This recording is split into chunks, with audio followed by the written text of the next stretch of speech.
I'm heading back to Denver shortly before I had my heart attack, and I walked up to the front galley and met with it. It was a flight attendant up there, doing her work.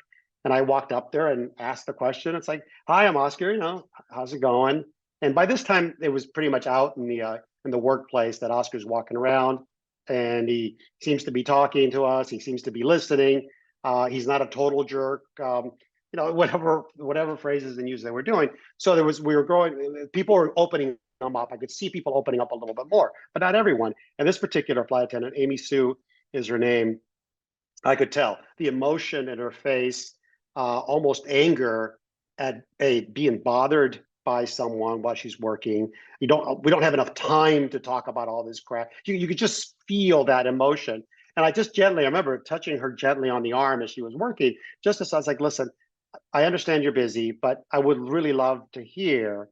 And then her answer was really the platform, if you will, the infrastructure, the watershed moment, and all those other concepts of what we were able to do with United. Because she stopped, she looked at me, she broke into tears, and she said, Oscar, I'm just tired of always having to say, I'm sorry.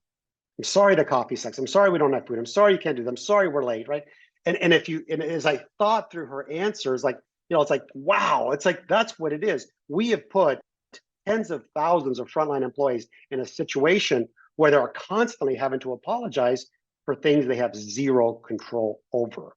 I have to come every day, know it's going to be late, know they're going to be pissed, and I have to go into that. And over time, I don't care who you are, you do get tired of that, and you do grow in this disengaged, disenfranchised sort of a combination. And so for me, it was really crystallizing, because when I went back to my seat and I said, oh man, I think I got it.